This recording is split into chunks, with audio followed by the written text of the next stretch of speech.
हे कृष्ण, दुष्ट दुशासन ने द्रौपदी को बालों से पकड़कर घसीट ही लिया। वह रोती रही, बिलखती रही, सहायता के लिए पुकारती रही, तब भी आप सहायता के लिए नहीं आए। जब दुष्ट दुशासन ने साड़ी खींचना प्रारंभ कर दिया, तब आप अचानक प्रकट हुए और वस्त्र दान कर रक्षक बन गए, लाज बचाने वाले दीनबंधु बन गए। आपकी यह लीला मेरी समझ में नहीं आई।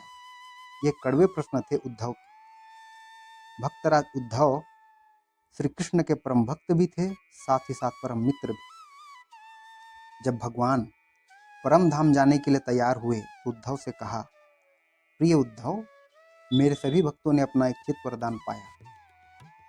तुमने कुछ नहीं मांगा, अब तो कुछ मांग लो।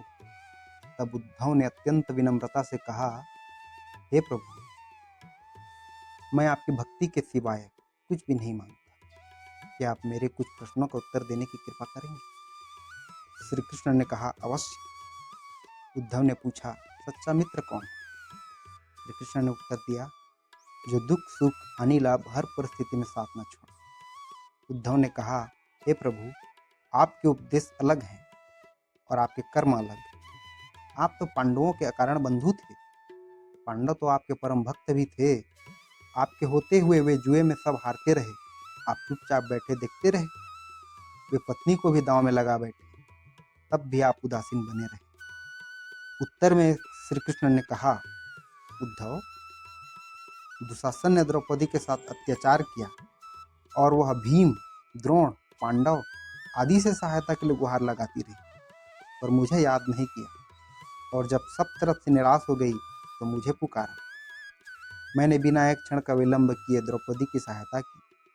उद्धव ने कहा, इसका अर्थ तो यही हुआ, कोई भक्त किसी घनघोर संकट में फंसा हो और वह जब तक न पुकारे तब तक आप आएंगे नहीं और भक्त की दुर्दशा देखते रहेंगे। भगवान कृष्ण ने कहा, हे उद्धव, हर व्यक्ति को विचार करने और कर्म करने की स्वतंत्रता है। मैं किसी के कर्म में हस्तक्षेप नहीं कर सकता।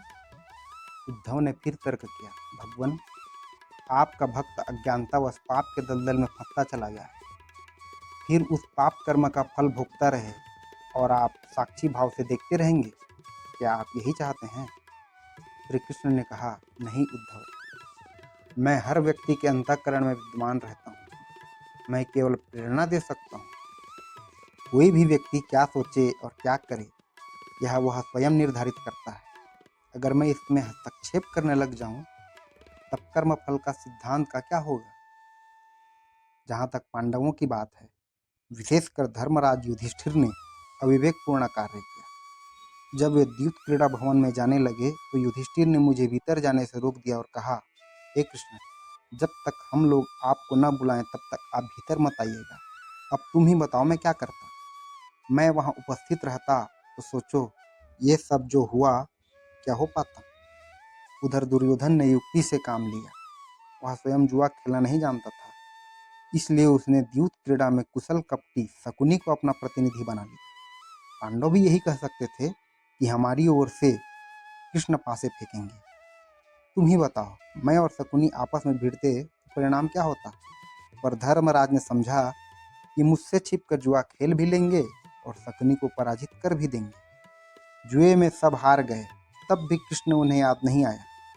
द्रौपदी ने भी मुझे तब याद किया जब कोई विकल्प नहीं बचा था।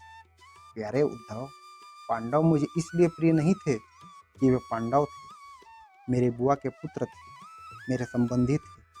पांडव मुझे इसलिए प्रिय थे क्योंकि धर्म उनके साथ था। मैं उन्हीं के साथ होता हूँ जिनके साथ धर्म होता है। उद्धव को अब ईश्वर का स्वरूप और सिद्धांत समझ में आ गया था। श्री कृष्ण व्यक्ति नहीं थे, बल्कि भगवान विष्णु के ही अवतार थे और ईश्वर से कभी भी किसी भी काल में भूल नहीं हो सकती। न वह किसी के साथ पक्षपात करते हैं। ईश्वर न किसी को सुख देते हैं न किसी को दुख।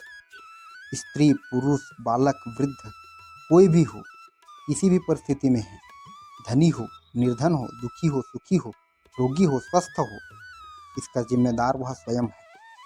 मनुष्य अपने भाग्य का निर्माता आप है। कर्म फल का सिद्धांत सब पर समान रूप से लागू है। भगवान कृष्ण ने उद्धव से कहा, हे उद्धव, कुरुक्षेत्र में मैंने अर्जुन को जो उपदेश दिया था वह भगवत गीता के नाम से प्रसिद्ध होगा। आज मैंने तुम्हें जो उपदेश दिया वह उद्धव गीता के नाम से जाना जाएगा।